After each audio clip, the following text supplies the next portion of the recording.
Debonair Dean Martin died today at his home in Beverly Hills, California. When Dean Martin died, the world expected Frank Sinatra to be front and center, yet he was nowhere to be seen. Their friendship had defined an era, their bond immortalized in the Rat Pack's golden days. But when Martin was laid to rest, Sinatra's absence raised eyebrows, sparked rumors, and left fans questioning the truth. Why didn't old Blue Eyes show up to say goodbye? The answer is more complicated than you might think.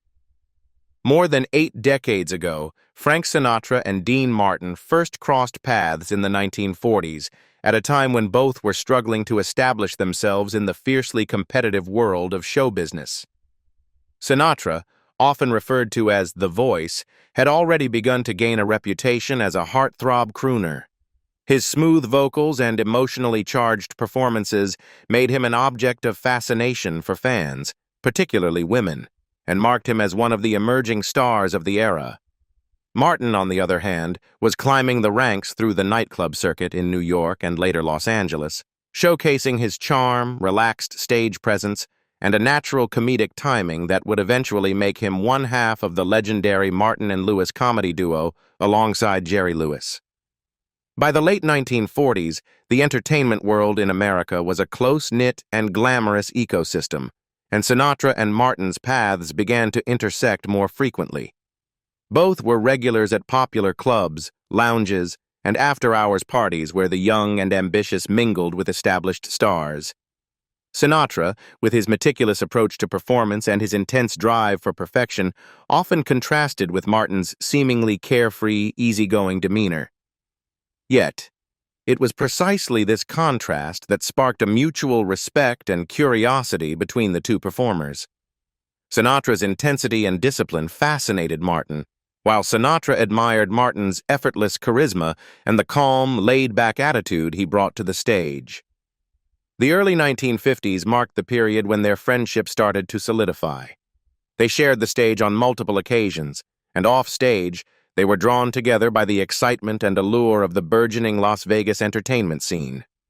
The city, still in its formative years as a major performance hub, was becoming a playground for the nation's top entertainers.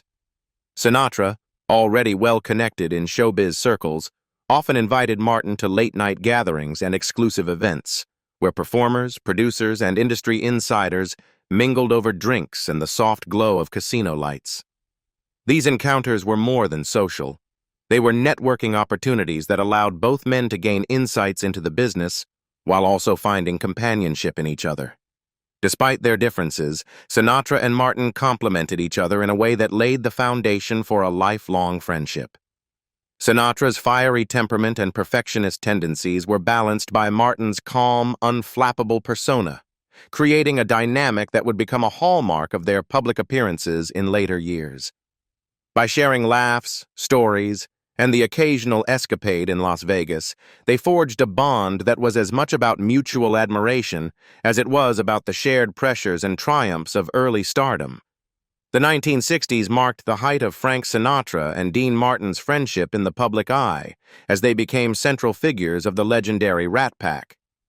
Alongside Sammy Davis Jr., Joey Bishop, and Peter Lawford, Sinatra and Martin transformed Las Vegas into the ultimate playground for American entertainment, creating a blend of music, comedy, and charisma that was both spontaneous and meticulously orchestrated. The Rat Pack was not merely a group of performers. It was a carefully cultivated image of cool, camaraderie, and effortless charm that captivated audiences across the nation. Sinatra, with his commanding stage presence, and Martin, with his relaxed, easygoing charm, complemented each other perfectly, creating a dynamic that seemed both rehearsed and natural, the kind of chemistry that could only come from years of shared experience and mutual respect. At the Sands Hotel, their shows became the stuff of legend. Crowds packed the showroom night after night, eager to see the Rat Pack in action. The performances were a mix of Sinatra's impeccably timed crooning, Martin's laid-back singing and quips, and the group's improvisational banter that blurred the lines between scripted entertainment and real friendship. No two shows were the same. The spontaneity of their interactions made each night feel like an intimate gathering among old friends, even for audiences of thousands. Sinatra often played the role of the meticulous orchestrator, ensuring the musical numbers were tight, while Martin provided levity and charm, delivering punchlines or improvising a line that drew spontaneous laughter. Together, they embodied a paradoxical energy, structured yet spontaneous, serious yet playful, commanding yet approachable. Beyond the stage, the Rat Pack's influence extended to film, most famously with Ocean's 11, 1960. The movie, featuring Sinatra, Martin, Lawford, Bishop, and Davis, was a cinematic manifestation of their off-stage camaraderie. On screen, they played a gang of charismatic, stylish, and slightly roguish friends planning a Las Vegas heist, but the chemistry between them mirrored reality. For the public, the lines between the Rat Pack's fictional exploits and their real-life friendship often blurred. Fans were drawn to the idea that Sinatra and Martin's bond was unshakable, that their friendship had a magnetic quality that translated seamlessly from nightclub stages to the silver screen. The Rat Pack era also helped shape the cultural image of mid-century American nightlife. Sinatra and Martin, particularly, were seen as the kings of cool, the ultimate embodiment of effortless charm, confidence, and sophistication. They weren't just colleagues, they were inseparable in the public imagination, their personas intertwined in a way that amplified both their star power and their mystique. Night after night, they defined what it meant to be a celebrity in 1960s America. Not merely talented, but magnetic, playful, and fully in command of the room. Their partnership during this decade cemented both men's legacies, leaving an indelible mark on music, film, and the cultural imagination, one that continues to evoke nostalgia for the glamour and camaraderie of the Rat Pack era. However, by the 1970s, the once inseparable bond between Frank Sinatra and Dean Martin began to show signs of strain, largely due to the natural evolution of their careers and personal lives. Sinatra continued to dominate the entertainment world with his unwavering drive and meticulous work ethic. His career never stalled. He recorded hit albums, headlined tours, and appeared in high-profile television specials, maintaining the image of the consummate professional who seemed timeless in both talent and appeal. Sinatra's persona, confident, commanding, and tireless, remained a central fixture in American popular culture, his presence unshakable even as musical trends shifted around him. Martin's path, by contrast, gradually diverged. After decades in the spotlight, he began to pull back from the frenetic pace of show business. While he had enjoyed a successful career in film, television, and music, the pressures of constant performance and public scrutiny began to weigh more heavily. This withdrawal became painfully pronounced following a personal tragedy in 1987, the death of his son, Dean Paul Martin, in a plane crash. The loss devastated him, leaving a profound emotional scar. Martin became increasingly reclusive, performing less frequently, and avoiding the kinds of high-energy public engagements that had once defined his life. His natural charm and wit were still intact, but the tragedy cast a shadow over his public persona, and he increasingly chose the solace of private life over the stage's bright lights. Sinatra, ever the loyal friend and public showman, attempted to bridge the widening gap with the 1988 Together Again tour, a reunion of himself, Martin, and Sammy Davis Jr., intended to recapture the magic of their Rat Pack days. The announcement was met with excitement from fans who had long cherished the image of the three men as inseparable, effortlessly charming entertainers. However, the tour quickly revealed the realities of their changed dynamic. Martin struggled with the demands of the grueling schedule, and according to some accounts, he felt overshadowed by Sinatra's dominating presence on and off stage. The spontaneity and playful camaraderie that had once defined their friendship were replaced with tension and exhaustion, highlighting just how much time and circumstance had altered the relationship. Despite brief moments of on-stage chemistry, Martin left the tour early, a decision that underscored the growing emotional and professional distance between them. The effortless ease of their earlier friendship Late-night jokes, playful teasing, and shared stage magic could no longer be recaptured. Sinatra remained a force of energy and influence, while Martin continued to retreat into a quieter, more private existence. Their connection, once a defining feature of Las Vegas nightlife and Hollywood glamour, endured in memory but had lost the vitality and immediacy of its Rat Pack heyday. By the end of the 1980s, their relationship had shifted from the inseparable partnership of decades past to a quieter, more measured companionship, marked by respect, nostalgia, and the bittersweet recognition that time and tragedy had reshaped even the closest of friendships. By the early 1990s, the once vibrant friendship between Frank Sinatra and Dean Martin had become quiet and subdued, shaped largely by the inevitable toll of age, health struggles, and the cumulative pressures of decades in show business. Sinatra, who had spent much of his life projecting vitality and command on stage and screen, began to show signs of physical vulnerability. In 1991, he suffered a heart attack, a stark reminder that even a man long considered indestructible in the public eye was subject to human frailty. The attack forced him to slow down, and in the years that followed, he contended with recurring bouts of pneumonia and a troubling decline in memory. Once a performer whose energy seemed boundless, Sinatra now faced the limitations of a body and mind affected by age, illness, and the years of relentless professional drive that had defined his career.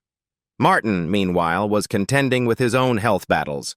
Decades of smoking and the demands of a fast-paced, indulgent lifestyle had taken a severe toll, leaving him weakened by emphysema and other chronic conditions. By this time, he had almost entirely retreated from the public eye, performing sporadically, if at all, and avoiding the bright lights of Las Vegas and Hollywood that had once been the stage of his legendary persona. Where the Rat Pack era had seen Martin as the embodiment of effortless cool and charm, the 1990s presented a much quieter figure, one who preferred the solitude of his home and the company of a small circle of friends and family. Despite these challenges and the growing physical and emotional distance between them, the bond forged through decades of shared experiences, late-night escapades, and unforgettable performances remained a subtle but persistent presence. Though Sinatra and Martin were no longer regularly in touch, and the immediacy of their camaraderie had faded, the connection they shared was rooted in a history that neither time nor illness could entirely erase. Their friendship had evolved from the spontaneous, playful, and public partnership of their Rat Pack heyday into a quieter, more private acknowledgement of shared triumphs, personal hardships, and mutual respect. Yet, the 1990s were largely defined by silence rather than conversation. Public appearances together, once frequent and electrifying, were rare or non-existent. Where audiences had once marveled at their effortless interplay, Sinatra's intensity counterbalanced by Martin's relaxed humor, there were now only memories and the occasional anecdote that recalled the vitality of earlier decades. Each man faced the closing chapters of his life in a way that underscored both the impermanence of fame and the personal costs of a life spent in the spotlight. Sinatra continued to record selectively and make occasional appearances, while Martin's presence on stage or in film became increasingly infrequent, a shadow of the exuberant entertainer he had been. A few years later, Dean Martin passed away quietly at his Beverly Hills home on Christmas Day 1995, at the age of 78. The timing of his death, coinciding with a holiday traditionally associated with family, warmth, and celebration, lent the event an added poignancy. Martin, long celebrated as the King of Cool, had cultivated a public persona defined by charm, wit, and effortless ease.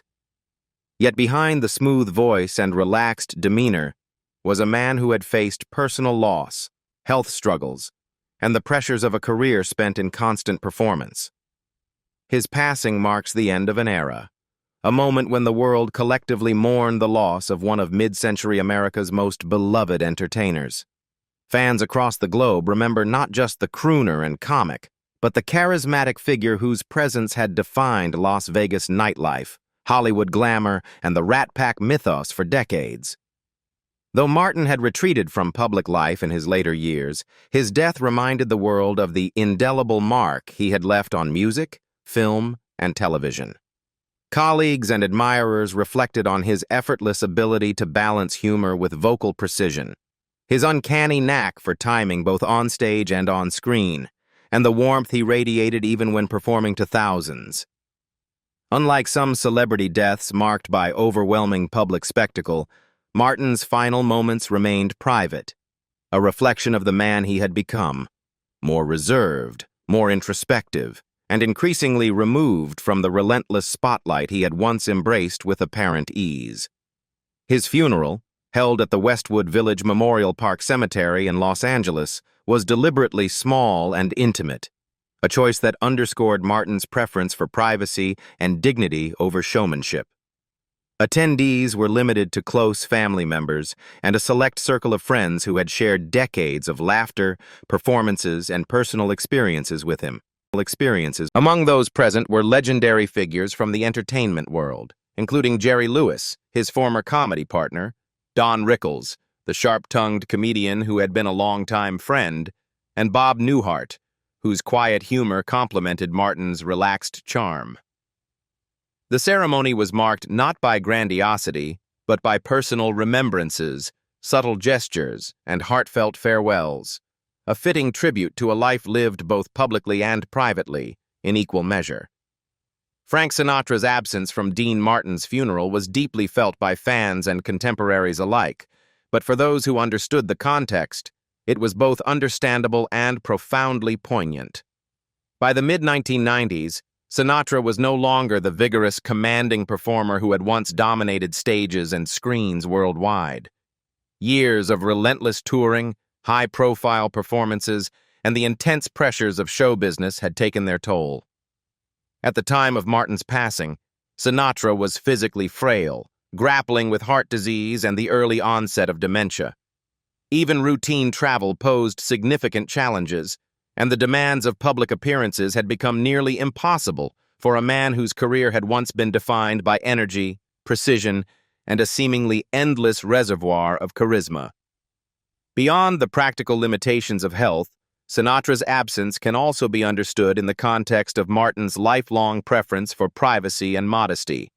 Unlike Sinatra, who had long been accustomed to, and often cultivated, media attention, Dean Martin had always avoided spectacle in both his personal life and professional farewells. The funeral at Westwood Village Memorial Park Cemetery had been intentionally small, limited to close family and select friends such as Jerry Lewis, Don Rickles, and Bob Newhart. Sinatra, by his very presence, would have attracted a flood of media coverage, cameras, and public scrutiny, potentially overshadowing the understated dignity that Martin and his family had sought. By choosing to remain away, Sinatra may have been honoring the late entertainer's wish for a quiet, intimate farewell, demonstrating a level of respect that words alone could not convey. Yet, there was also an emotional dimension to his absence. Those close to Sinatra later suggested that the legendary singer was simply too heartbroken to face the funeral. Despite the distance that had grown between the two men in the later decades of their lives, their friendship had been one of the defining relationships of Sinatra's existence. From the late 1940s through the height of the Rat Pack era, Sinatra and Martin had shared stages, laughter, late-night parties, and countless personal and professional triumphs. Their partnership had been emblematic of mid-20th century American entertainment, blending charm, humor, and mutual admiration into a public image that fans revered and journalists chronicled. The memory of this deep bond, coupled with Sinatra's declining health, may have made the prospect of attending Martin's funeral unbearably painful. On May 14, 1998, the world lost Frank Sinatra at the age of 82, bringing a definitive close to the era of the Rat Pack, an era he and Dean Martin had helped define through talent, charisma, and an unmistakable sense of style. Sinatra's death was more than the passing of a legendary performer. It was the symbolic conclusion of a cultural chapter that had shaped mid-20th century entertainment in ways few could match. Together, Sinatra and Martin had created an image of effortless cool, an intoxicating mix of charm, wit, and musical genius that came to embody the spirit of Las Vegas, Hollywood, and American nightlife. Their camaraderie, forged over decades of shared stages, film sets, and late-night gatherings, was central to the Rat Pack's mythos, and their partnership remained iconic long after the spotlight had dimmed. What do you think about the rift between Frank Sinatra and Dean Martin? Leave us your comments in the section below. We hope you have found this helpful video. Don't forget to leave a like, share, and subscribe to the channel if you like it. Thank you for watching this, and see you in the next videos. Goodbye.